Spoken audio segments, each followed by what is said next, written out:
जय श्री कृष्ण। हरे हरे। तो सब तीर्थों में उत्तम तीर्थ है अपना अंतर्मुख मन, आत्मकार वृत्ति वाला मन। अपने मन के पवित्र होने पर तीर्थ में जाएंगे तो महापुण्य होगा। मन पवित्र नहीं तो तीर्थ में जाने का पूरा लाभ नहीं होगा। पवित्र मन वाला मनुष्य महापुरुषों के पास जाते ही तत्व ज्ञान में पहुंच सकता है।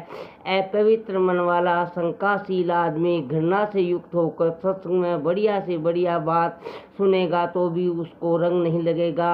हमारा चित्त जितना पवित्र और निर्दोष होता है उतना ही हमें तीर्थ का भी लाभ होता है।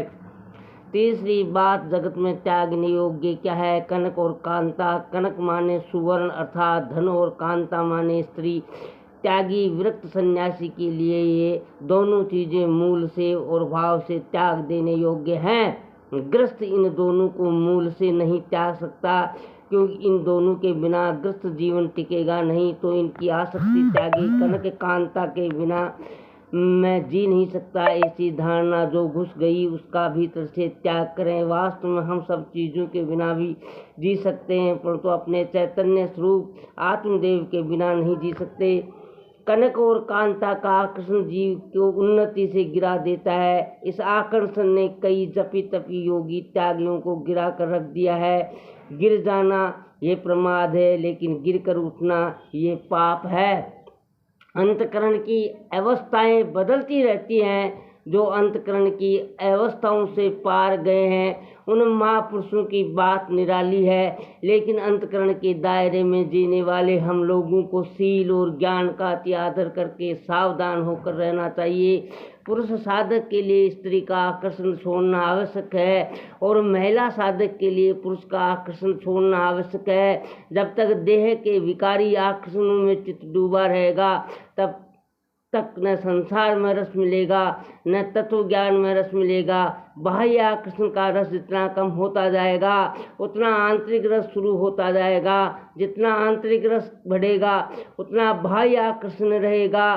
तब तुम संसार में दिखोगे, व्यापार धंधा रोजगार करने वाले दिखोगे, संतानों को जन्म देने वाले दिखोगे, दूसरों की नजरों में तमाम क्रियाकलाप करते हुए दिखोगे, लेकिन वास्तव में तुम कहाँ हो वह तुम ही जानोगे अथवा कोई और ब्रह्मवेता जानेंगे। अपने विषय में ज्ञान होता है और दूसरों के विषय में अनुमान होता है। अनुमान से भले कोई बुरा कह दे लेकिन तुम्हारे दिल में दुख नहीं होगा। तुम्हें कोई भला कह दे लेकिन भीतर से भला नहीं हो तो दूसरों का भला कहना भी तुम्हें तसल्ली नहीं देगा। कोई तुम्हें भला कह दे इससे इतना भला नहीं होता जितना तुम्हारा मन स्थिर होने से तुम्हारा भला होता है। कोई तुम्हें बुरा कह दे इससे इतना बुरा नहीं होता जितना तुम्हारा मन अस्थिर विकारी होने से तुम्हारा बुरा होता है। अपने आत्मनिष्ठा और अपने स्वरूप ही कल्याण का धाम है। देह को सजाना, उसे ठीक रखना, देह की मृत्यु से भयभीत होना, निंदा से भयभीत होना, प्रशंसा के लिए लालायित होना, ये सब कल्याण से वंचित करने वाली बातें हैं। इनमें उलझे हुए लोग परेशान रहते हैं। समाज, सोच, जितेंद्रिय ये सब सद्गुणशील के अंतर्गत आते हैं, देवी संपत्ति के अंतर्गत आते हैं। ईश्वर प्राप्ति की तीव्र इच्छा से आदि साधना हो जाती है। तमाम दोष दूर होने लगते हैं। जगत के भोग पाने की इच्छा मात्र से आदि साधना नष्ट हो जाती है। अंतकरण मलिन होने लगता है। योग विस्तृत महारामायण में लिखा है कि इस जीव की इच्छा जितनी जितनी बढ़ती है उतना उतना वह छोटा हो जाता है। जितनी इच्छा और तृष्णाओं का त्याग करता है उतना वह महान हो जाता है। संसार के सुख पाने की इच्छा दोष ले आती है और आत्म सुख पाने की इच्छा सद्गुण ले आती है। ऐसा कोई दुर्गुण नहीं जो संसार के भोग की इच्छा से पैदा न हो सकते। व्यक्ति बुद्धिमान हो लेकिन भोग की इच्छा उसमें दुर्गुण ले आएगी। चाहे कितना भी बुद्धू हो लेकिन ईश्वर प्राप्ति की इच्छा उसमें सद्गुण ले आएगी। बहुत भोगियों के बीच साधक जाता है तो बहुतों के संकल्प सोचा साधक को नीचे ले आते हैं।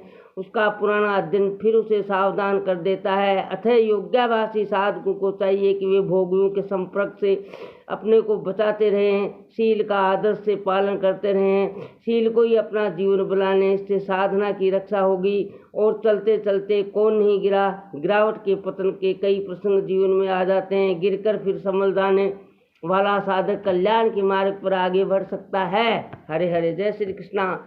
सब्सक्राइब फ्री है दोस्तों, ये नितांत आवश्यक है।